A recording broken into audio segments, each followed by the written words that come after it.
আসসালামু আলাইকুম প্রিয় দর্শক শ্রোতারা, আশা করি সবাই ভালো আছেন। তোমাদের দোয়া ও আল্লাহর অশেষ রহমতে আলহামদুলিল্লাহ আমি খুবই ভালো আছি। আজকের এই ঘটনাটি ঘটছে একজন অ্যাম্বুলেন্স চালকের সাথে। তার মুখ থেকেই শোনা এই ঘটনাটি। তার নাম হচ্ছে আমিনুল ইসলাম সেলিম, একজন অ্যাম্বুলেন্স চালক। সেই দিনটা ছিল একদম সাধারণ একটি দিন। আমি ঢাকা থেকে সিলেট আসবো, সায়দাবাদ বাস স্ট্যান্ডে দাঁড়িয়ে আছি। সন্ধ্যা নেমে গেছে।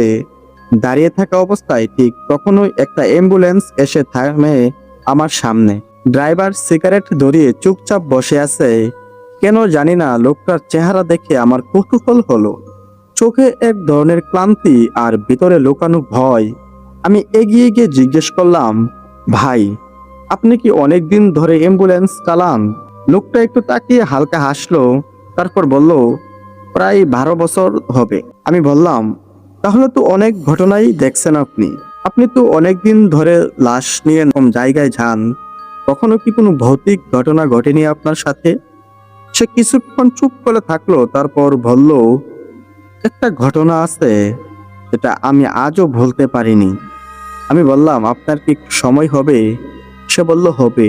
তারপর আমি আর আমিনুল ইসলাম ভাই যাই একটা চায়ের দোকানে। সেখানে গিয়ে আমরা কথা বলতে থাকি। তখন সে ঘটনাটা বলতে শুরু করলো।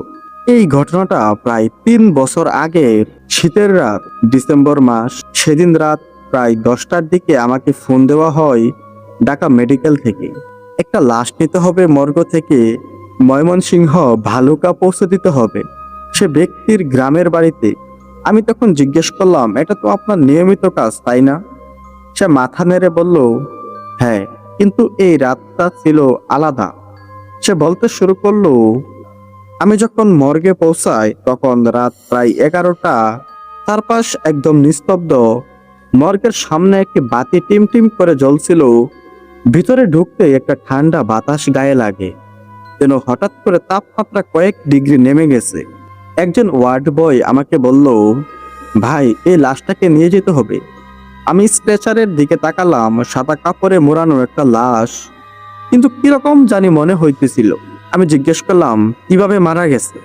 ওয়ার্ড বয় বলল, রোড অ্যাক্সিডেন্ট, কিন্তু রাতের বেলা নাকি রাস্তার পাশে পাওয়া গেছে। তার কথা বলার ভঙ্গিটা অদ্ভুত ছিল, যেন কিছু লুকাইতেছে আমার থেকে।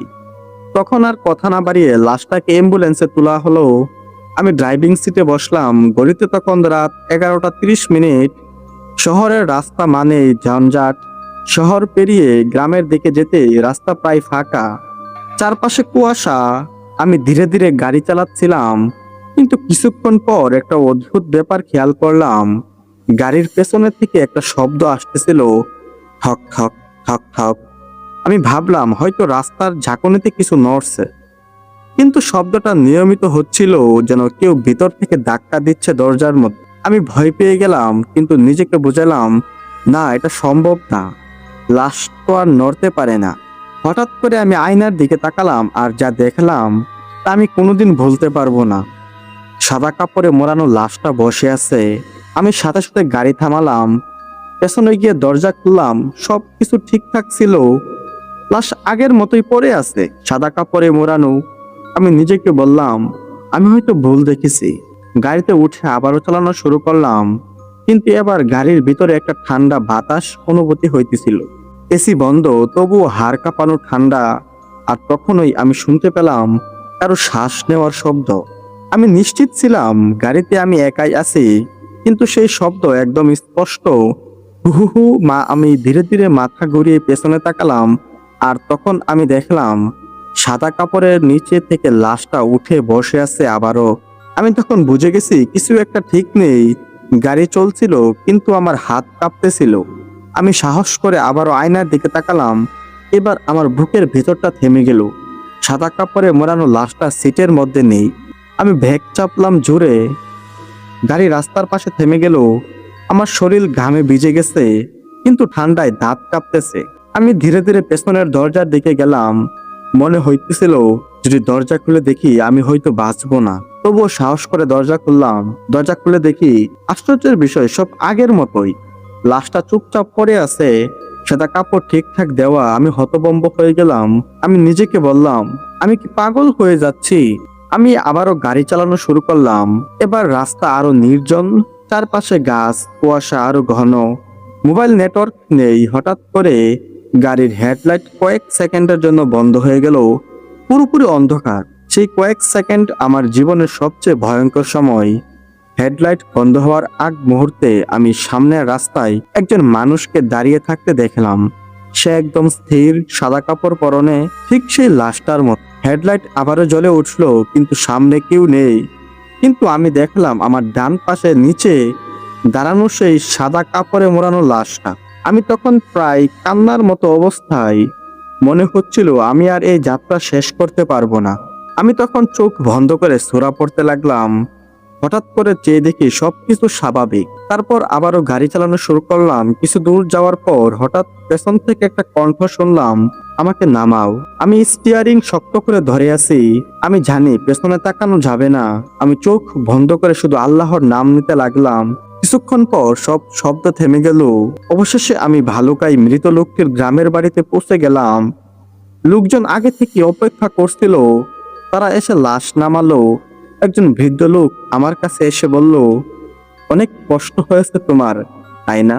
আমি কিছু বললাম না, শুধু তাকিয়ে রইলাম। লাশের কাপড় খুলতেই আমি যাকে দেখলাম, সে ঠিক সেই মানুষ যাকে আমি রাস্তার সামনে দাঁড়িয়ে থাকতে দেখেছিলাম, আর যে আমাকে জিজ্ঞেস করছে, অনেক কষ্ট হয়েছে তোমার, তাই না? আমি তখন লোকজনকে জিজ্ঞেস করলাম, এই মানুষটা কিভাবে মারা গেছে। তারা আমাকে বলল, সে তার মেয়ের বাড়িতে থাকতো ঢাকায়। গতরাতে সে নাকি হঠাৎ করে বাড়ি থেকে বের হয়ে যায়। তারপর সকালে রাস্তার পাশে তার লাশ পাওয়া যায়।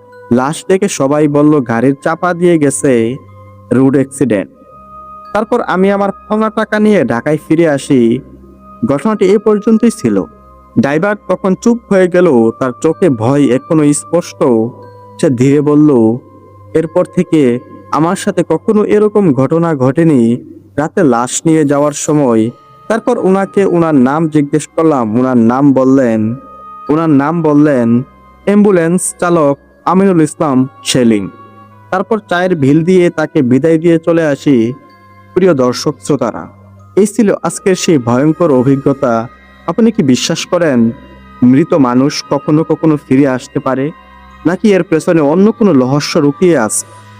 প্রিয় শ্রোতারা, আপনার সাথে ঘটে যাওয়া ভৌতিক ঘটনা, আপনার শোনা কিংবা জানা ঘটনাগুলো আমাদের মাধ্যমে শেয়ার করতে চাইলে আমাদেরকে ইমেল করুন বা পেজে মেসেজ দিন।